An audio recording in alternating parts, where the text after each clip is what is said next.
और चुड़ैल की खूब धुलाई करता है। मोटू राक्षस, आज से तुम हमारे दोस्त और हम तुम्हारे दोस्त।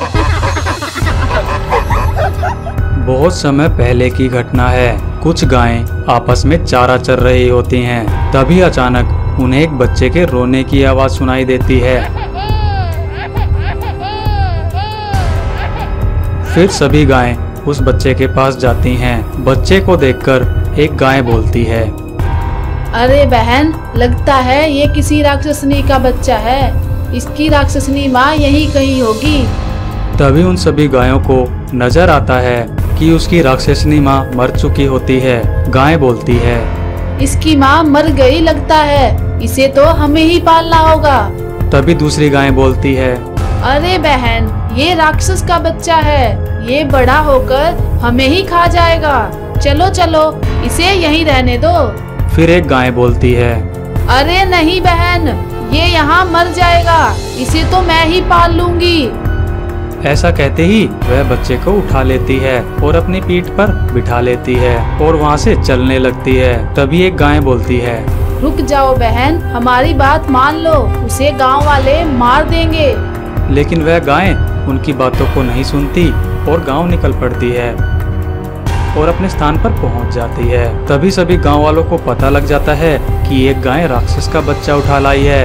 वह सभी गांव वाले लाठियां लेकर गाय के पास जाते हैं और कहते हैं, ए गाय, तुझे समझ नहीं आता, यह किसी राक्षस का बच्चा है और यह बड़ा होकर पूरे गांव वालों को ही खा जाएगा। तुम इसे जहां से लाई हो उसे वापस वहीं छोड़ाओ, नहीं तो हम इसे मार देंगे। तभी गाय माँ बोलती है, नहीं, मैं इसे अपने पास रखूंगी। अगर आप सभी को इससे कोई आपत्ति है तो मैं इसे लेकर यहाँ से चली जाऊंगी। ऐसा कहते ही वह गाय बच्चे को लेकर चली जाती है और एक जंगल में ले जाकर उसका पालन पोषण करने लगती है।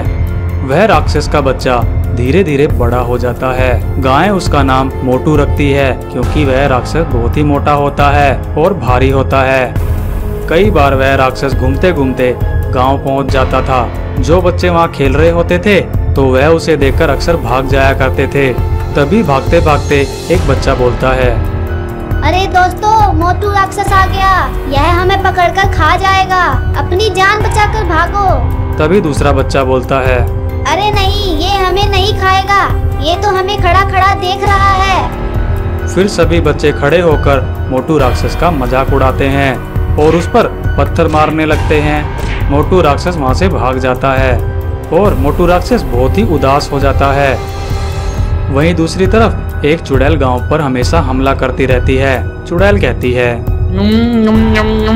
मैं बहुत भूखी हूँ, किसी को नहीं छोड़ूंगी, सबको खा जाऊंगी। उसके डर से गांव वाले इधर उधर भागने लग जाते हैं और कहते हैं, अरे भागो रे गांव वालों, अपनी जान बचाकर भागो। लगता है इस चुड़ैल का 1 साल पूरा हो गया, यह अब किसी को नहीं छोड़ेगी। वह चुड़ैल गांव के कुछ बच्चों को और गांव के बैलों को उठाकर ले जाती है और कहती है, गांव वालों, मैं अगले साल फिर आऊंगी। दूसरी तरफ मोटू राक्षस की गाय माँ बोलती है, एक चुड़ैल गांव वालों पर हर साल हमला करती है और गांव वालों के बच्चों को और पशुओं को उठाकर ले जाती है। तुम भी बड़े हो गए हो, अब समय आ गया है कि तुम गांव वालों की रक्षा करो। तभी मोटू राक्षस बोलता है, नहीं, मैं उनकी रक्षा नहीं करूंगा, क्योंकि जब मैं छोटा था तब उन्हीं गांव वालों ने हमें डंडे मारकर भगा दिया था। तभी गाय माँ बोलती है, नहीं बेटा, ऐसा नहीं कहते, जाओ उनकी रक्षा करो, गांव वाले तुम्हें सम्मान जरूर देंगे और धीरे धीरे तुम गांव वालों के चहीते बन जाओगे। तभी मोटू राक्षस थोड़ा सोचता है और कहता है, ठीक है माँ, मैं उनकी रक्षा करूंगा। ऐसा कहते ही मोटू राक्षस अपनी माँ के साथ गांव निकल पड़ता है और जैसे ही 1 साल पूरा होता है वह चुड़ैल दोबारा वहाँ आती है। चुड़ैल कहती है, 1 साल पूरा हो गया, अब मैं बहुत भूखी हूँ, मैं इन सबको उठाकर ले जाऊंगी और ले जाकर खा जाऊंगी।